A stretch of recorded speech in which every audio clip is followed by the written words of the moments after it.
പോലീസിനെന്താ നിയമം ബാധകമല്ലേ? ഇക്കഴിഞ്ഞ ദിവസം രാത്രി കാഞ്ഞിരപ്പള്ളി ഡിവൈഎസ്പി അനിൽകുമാർ യാത്ര ചെയ്ത വാഹനം, അതും ഔദ്യോഗിക വാഹനം, നിയന്ത്രണം വിട്ട് ഒരു കടയിലേക്ക് ഇടിച്ചു കയറി. ഭാഗ്യത്തിന് ആർക്കും പരിക്കില്ല. ഈ വാർത്ത കേൾക്കുമ്പോൾ വേലി തന്നെ വിളവ് തിന്നുകയാണോ എന്ന് ചോദിച്ചാൽ ആരെയും കുറ്റം പറയാൻ കഴിയില്ല. കൊട്ടാരക്കര കോടതിയിലേക്ക് പോകുന്ന വഴിക്കാണ് മൈലപ്രയിൽ വെച്ച് അപകടമുണ്ടായത്. ഒരു ബൈക്കിന് സൈഡ് കൊടുക്കുന്നതിനിടയിൽ വാഹനം നിയന്ത്രണം വിട്ട് കടയിലേക്ക് ഇടിച്ചു കയറിയതാണ് എന്നാണ് പോലീസിന്റെ കണ്ടെത്തൽ. ഉന്നതനായി പോയില്ലേ, പിണക്കാൻ പറ്റില്ലല്ലോ, അതുതന്നെ കാര്യം. നാട്ടുകാർ പക്ഷെ പറയുന്നത് മറ്റൊന്നാണ്. ഡിവൈഎസ്പി അമിതമായി മദ്യപിച്ചിരുന്നുവെന്നും വാഹനം അമിത വേഗതയിലായിരുന്നുവെന്നുമാണ് പറയുന്നത്.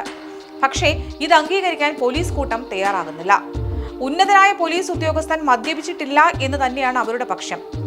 നാട് നീളെ ഊതിക്കാൻ ഇറങ്ങുന്ന പോലീസിന് സ്വന്തം തലവനെ ഊതിക്കാൻ മാത്രമുള്ള നട്ടെല്ല് ഇല്ല എന്ന് തന്നെ പറയേണ്ടി വരും. ഡിവൈഎസ്പി അനിൽകുമാർ മദ്യപിച്ചിരുന്നോ എന്ന് പരിശോധിക്കാൻ പോലും പോലീസ് കൂട്ടം തയ്യാറാകാത്തതാണ് അതിശയം. അതിൽ നിന്ന് തന്നെ സത്യം മനസ്സിലാക്കാൻ അരിയാഹാരം കഴിക്കുന്ന ആർക്കും കഴിയുമല്ലോ.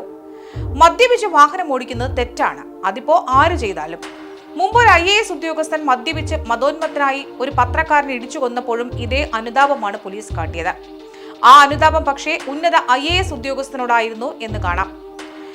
ആശുപത്രിയിൽ പരിശോധന നടത്തിയപ്പോഴാകട്ടെ ഉന്നത ഉദ്യോഗസ്ഥൻ ഒരു തുള്ളി മദ്യം പോലും കഴിച്ചിരുന്നില്ല എന്നാണ് അത്ര റിപ്പോർട്ട് വന്നത്. ഇത് കാണുമ്പോഴും അങ്ങനെ തന്നെ വിശ്വസിക്കേണ്ടി വരും. ചിലർക്കൊക്കെ മാത്രമേ നിയമമുള്ളൂ. നാട്ടുകാർ, സാധാരണക്കാർ നിയമം പാലിച്ചു തന്നെ ജീവിക്കണം. നിയമം പാലിച്ചു പോകുന്ന സാധാരണക്കാരന്റെ നെഞ്ചത്തേക്ക് നിയമപാലകന്മാരോ ഉന്നതരോ നിയമം ലംഘിച്ച് വണ്ടി ഓടിച്ച് കയറ്റിയാലും കുഴപ്പമില്ല. അവരെയൊക്കെ സംരക്ഷിക്കാൻ ഇവിടെ നിയമത്തിൽ പഴുതുകളുണ്ട്. അത് കണ്ടെത്താനും നിയമപാലകർക്ക് കഴിയും. എന്തായാലും നിലവിലത്തെ അവസ്ഥയനുസരിച്ച് ഒന്നും അറിയാതെ കടക്കാരന് വന്ന നഷ്ടം സഹിക്കുക തന്നെ വേണം.